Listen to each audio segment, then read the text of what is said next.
Here we are at the 2K15 press conference in Los Angeles, California, and I'm afraid I've got some bad news. Well, I guess, is it bad news that Bad News Barrett is here? I don't want to insult you. Let's see how this interview goes. It may be bad news for you if it doesn't go so well. I will warn you in advance. All right, well, first question then, what's the haps? What's the haps? I love that. That's your good, catchphrase, right? Good, I didn't get it. good. I remember you told me that a couple of years ago. I was Right. like, what does he mean? I was like, okay, it means what's happening. Okay. You have to hear it a couple times Yeah. before it stops infuriating you. It's an American thing, right? As English, we're a bit stiff with the language. It's Right. like, it's English, you should say it like Shakespeare or something like that. But, I've loosened up a bit now, Good. and I like the way you talk. So that's pretty cool. Okay, the haps for me is I'm injured.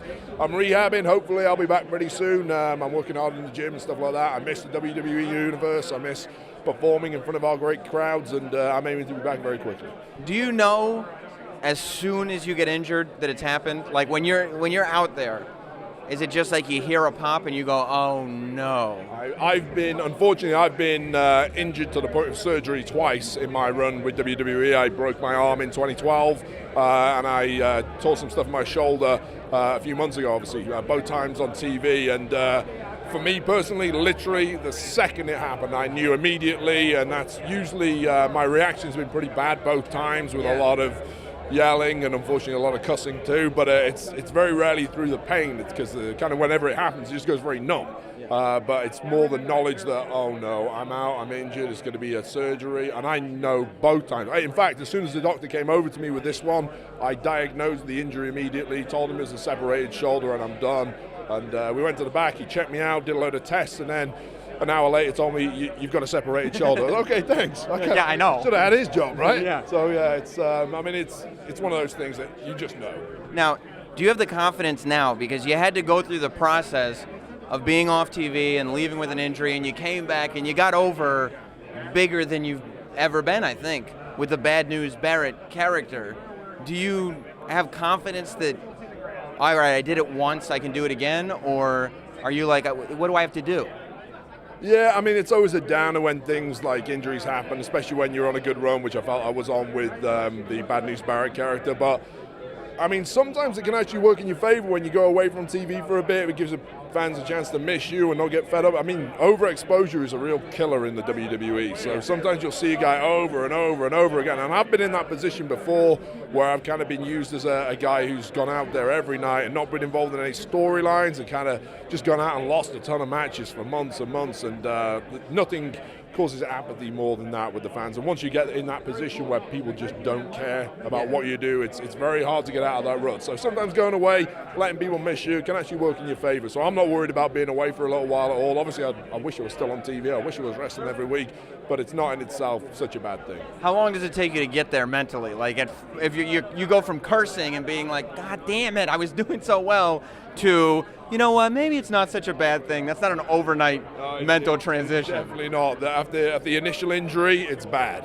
And then it continues getting worse, and then you have the surgery itself, and you think it's going to get better, but it doesn't. It gets worse and worse. And there's probably for me personally anyway, a good 3 or 4 weeks of severe depression when you're sat at home and you're watching everything move on without you, and then finally you hit rock bottom, and things start improving, you start doing your rehab, you see your muscles start growing again, and you can start moving a bit better, and then you start focusing more on your return date and what can you do to accelerate that date. And you figure out the TV show's not going anywhere. Exactly. There's always going to be a spot for me when I come back. And, but those first few weeks, everything gets taken away from you, not only your profession, it's the fact that in my spare time I go work out, and I like, none of my clothes suddenly fit me, and I can't move. I'm sat on a couch watching TV all day, which I never do. So, it's like your whole life is taken away for a few weeks. So what do you watch?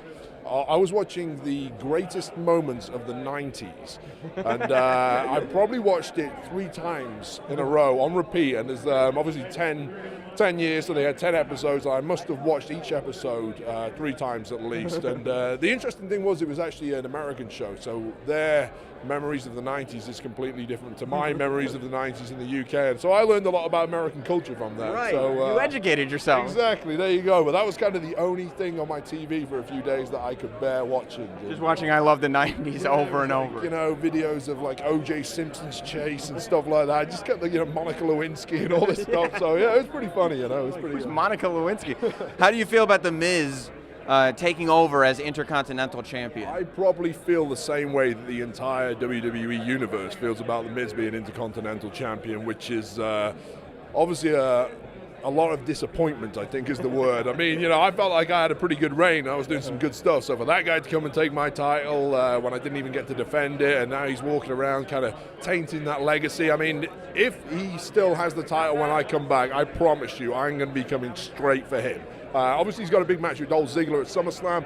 Dolph's a great competitor. I had some really good matches with him just before I got injured, so I'm pulling for Dolph on that one. But like I say, whoever's got that title when I come back, as far as I'm concerned, nobody beat me for it. I want the first shot at it when I'm back. How'd the interview go? The interview went well. I mean, you're still standing. You haven't been hit with a bull hammer. I think things went well, you know. Things are improving between us. I think I'd have a lot more than a separated shoulder if I got hit with one of those. Thank you, Wade Barrett. Head, maybe. Thanks a lot, man. Appreciate it.